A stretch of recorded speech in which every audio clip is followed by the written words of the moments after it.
August 18, 2025 is a historical day for Percy Jackson fans. It's not only Percy Jackson's canon birthday, but it also reminds us that PJO's first book, or The Lightning Thief, was published way back in 2005, and that it's been 20 years ever since. It's a huge milestone for not just Rick Riordan or the author, but also to the fans. In celebration for Percy's birthday, Disney Plus has greeted Percy through this video to honor him by lighting up a blue donut with the cast, and the Empire State Building even turned blue for a while to say happy birthday to an incredible series. To further celebrate this, Rick Riordan was interviewed to honor these 20 long years. In this video, I'll be going through the Disney Plus interview to get some insights on behind the scenes details of the making of the books, and even to some little details about the upcoming season 2 or 3 of the PJO show on Disney Plus. So without further ado, let's get into it.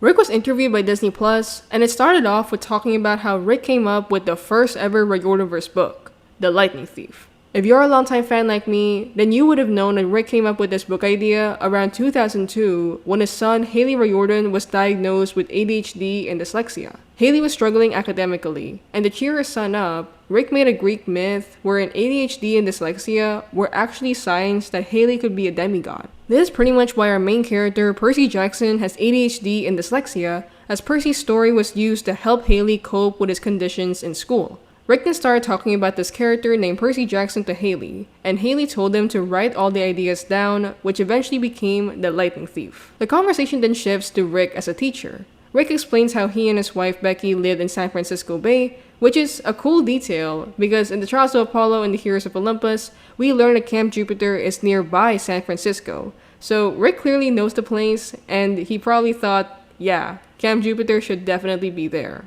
Going back though, Rick said he was teaching Greek mythology in a school there when the ideas of PJO were slowly coming together. Rick also mentions that he would make the students write messages to the Greek gods and they would burn them in a bonfire, which is what inspired Rick to add that as burnt offerings that people in Camp Half-Blood do.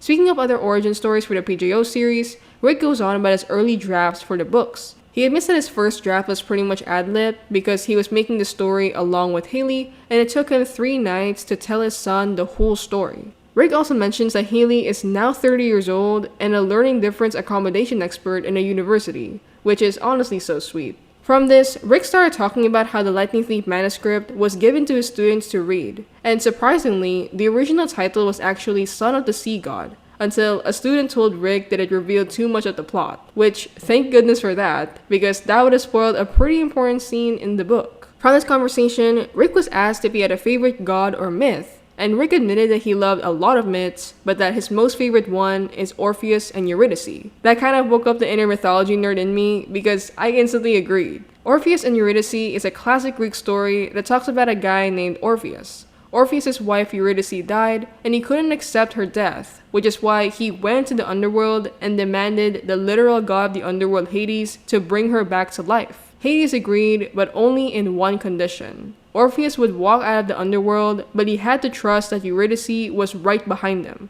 Orpheus should not look back, or else the deal was off. However, Orpheus did look back, and he lost the love of his life a second time. If you think that's tragic, well, don't worry. It kind of has a happy ending. When Orpheus finally died, he was reunited with his wife, and they were known to walk around the river Styx in the underworld forever together again.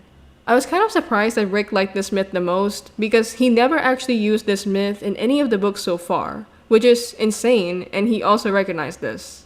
But weirdly enough, I've never used that myth. Not really. In any of my books. And I don't know why that is.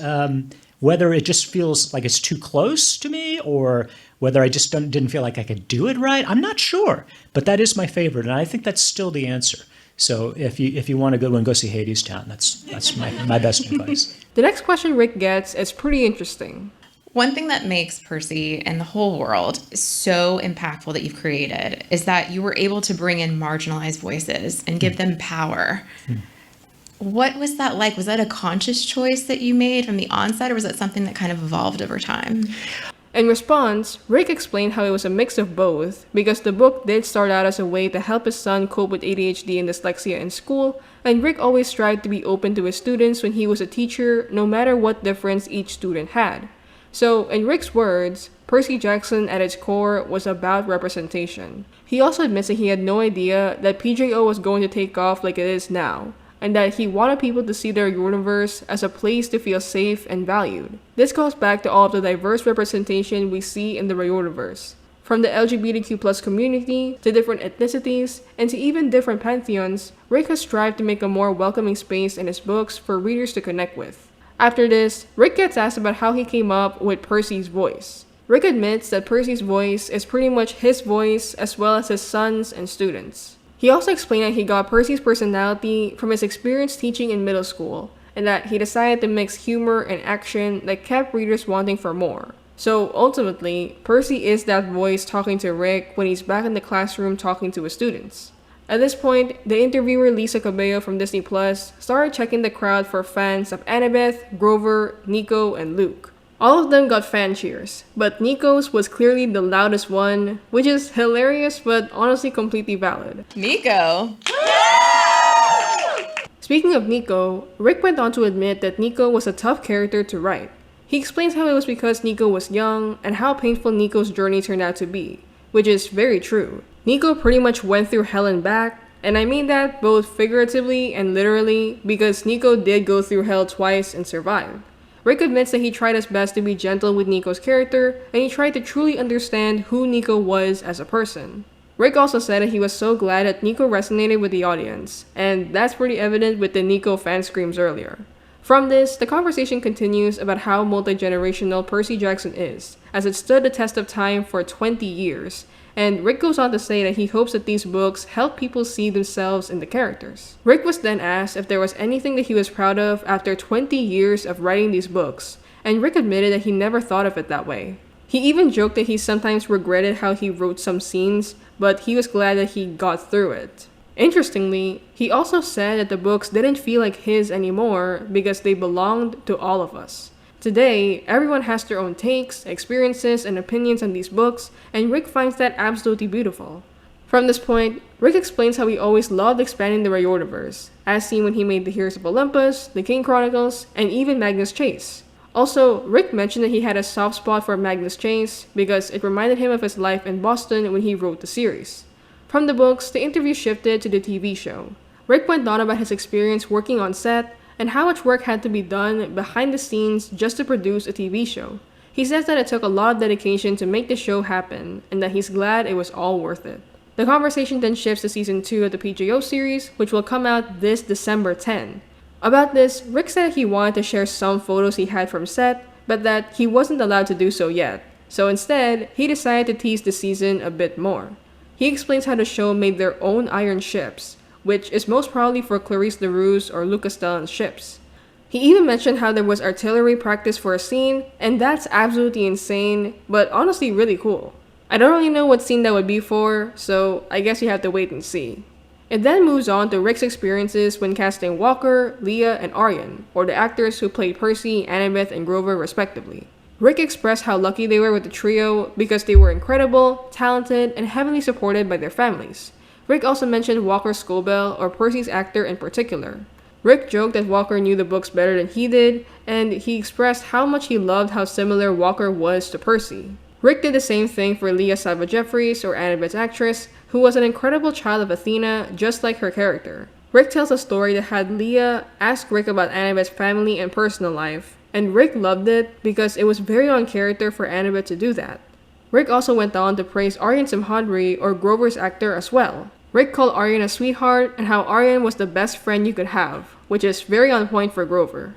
Rick called Walker, Leah, and Aryan perfect, even if, and I'm not joking, Rick actually said this, even if Walker was now quote-unquote 20 feet tall. This is a hilarious comment because it is true. Walker pretty much had a growth spurt between seasons 1 and 2. His voice is deeper and he grew so much in the span of 2 years between the seasons, and Rick noticing it here is hilarious. Speaking of Walker, Rick actually says a pretty hilarious story on set. Rick remembers a moment when the trio were so bored on set that Walker had wrapped himself up in bubble wrap and they were popping it for no reason. Not gonna lie, that's pretty Percy coded, and I think I'm saying it again. Walker pretty much is Percy Jackson. From this, a video actually played of the cast congratulating Rick for the 20 years of PJO, and it's a really sweet scene. Like, I can't really describe it more, and you just have to watch it. It's a really sweet video. Once the video ended, Rick admitted he doesn't cry easily, but that he was pretty close to, so I think that really shows how touched he was by the cast. The last question given to Rick was, what can fans expect next? In response, Rick mentioned season 3 of the PJO series and how he was actually going to go on set after this interview.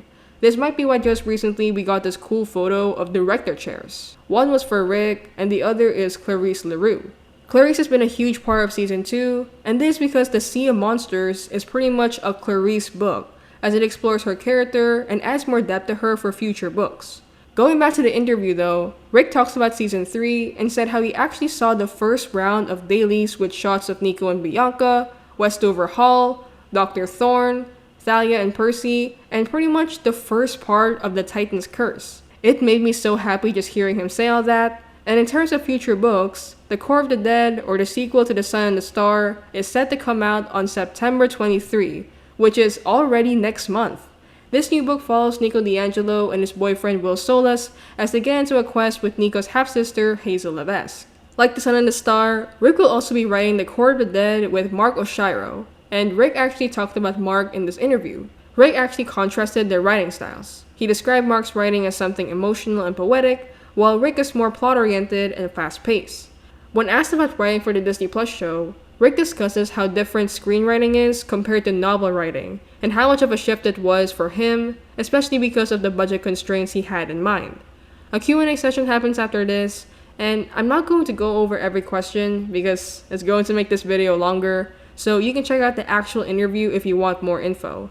But one question that actually intrigued me was when Rick was asked if he was planning a crossover for the Riordanverse. Rick admits that he has thought about it, but he doesn't have specific ideas yet. He kind of teases that he might do it in the future, but again, we just have to wait and see. The interview closes with a sweet question.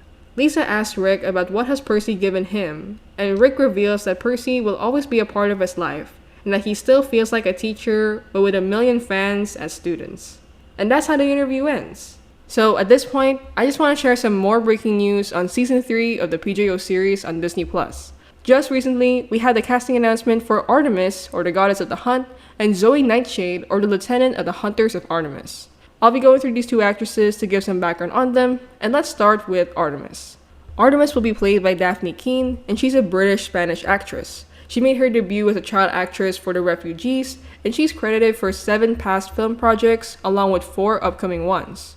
Some of her work are pretty well known, and they are the following: Logan, Deadpool and Wolverine, and His Dark Materials. Appearance-wise, I think she looks pretty accurate to how I imagine Artemis, which is kind of hard sometimes because Artemis does not have a fixed physical description. As a goddess, she can change into any form she wants, but I remember one description that said she looked young with auburn hair, while others said she had raven black hair. Either way though, I think Daphne looks incredible and is really talented, so I can definitely see her as Artemis in the future. On the other hand, Zoe Nightshade will be played by Sarah Chaudhry. Sarah is a Canadian actress, director, and writer. She's around 21 years old, so she's a bit older than Daphne earlier, and she's known for 34 film projects. Some of her work include the following: The Breadwinner, Dino Nana, Odd Squad, and Holly Hobby. Appearance-wise, I think she looks pretty spot on to how I imagine Zoe. She's pretty age-appropriate, and she even has the right hair color compared to other cast members. So I think she's perfect so far for the role, and I'm so excited to see both her and Daphne in the future. And that's all I have for you guys today. As a longtime PJO fan, I have to say it's insane to think that these books just turned 20 years old this year. It's a really big milestone, and to all Percy Jackson or Riordanverse fans out there, happy 20 amazing years. So how about you? What do you think of the 20-year celebration? Let me know in the comments down below.